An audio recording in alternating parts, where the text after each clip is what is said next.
Hello guys! Welcome back again to my YouTube channel. So ang gagawin natin ngayon ay magluluto tayo ng merienda at tinatawag namin itong okoy gamit ang puso ng saging. So yung mga ingredients nito ay flour, meron tayong itlog, durog na paminta, meron tayong luya, asin, tubig. Yan yung mga ingredients na kailangan natin para makagawa ng okoy. So ngayon paghalo-haluin na natin yung mga ingredients natin. Una ilagay natin tong flour. Sunod natin yung paminta, durog. Optional naman ito. Depende kung ano yung mga gusto nyo. Tapos yung luya, ilagay na din natin. After nun, maglalagay tayo ng konting asin para magkalasa. Tapos, ilawak din natin. O hihalo din natin yung itlog. Then, i-mix-mix lang natin siya. Sa pag-mix ay kailangan natin siguraduhin na wala siyang namuumuo nang sa ganun ay hindi pangit yung texture niya. So, dapat natin siyang i-mix ng maigi. So, after natin i-mix, ay lagyan natin ng tubig nang sa ganun ay magkahalo-halo yung mga lasa nila at mas masarap. So, pag naglagyan natin ng tubig, halo-halo lang natin siya para sa ganun ay mas maganda yung texture niya at mas manuot yung lasa.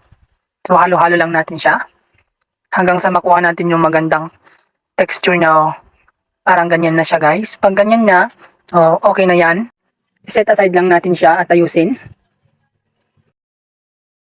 Pag okay na ay magpainitan tayo sa kawalit, lagyan ng mantika. Hintayin lang natin ito na kumulo nang sa ganun mas magandang paglutuhan.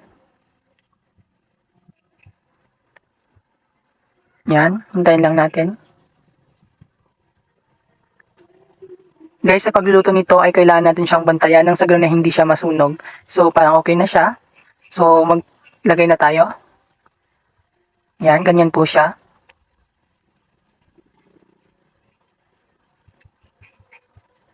Lagyan pa natin. So sa pagluluto ng ganito, ay kailangan mo talaga nating bantayan nang sa ganun hindi siya masunog.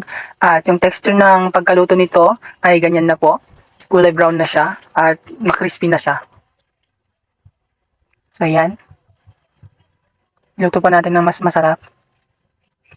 Kasi mas masarap pag makrispy siya. Okay na. So, okay na siya. Ilagay na natin dun sa lalagyan natin. So, sa pagluluto ng ganito, hindi naman siya gaano matagal. Kailangan lang natin siyang bantayan kasi madali siyang masunog. So, okay na siya. Kailangan natin isalin sa lalagyan natin.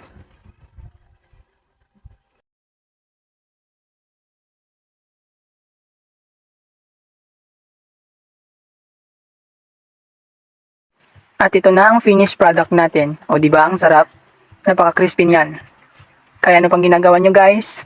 Magluto na din kayo ng okoy gamit ang puso ng saging. Madali lang po siya pero nasustansya at nakakabusog. Tara, tikiman time na! Grabe, napakasarap at napakalutong. Magluto na kayo. Hanggang dito na lang ang aking vlog. Thank you for watching. Bye-bye!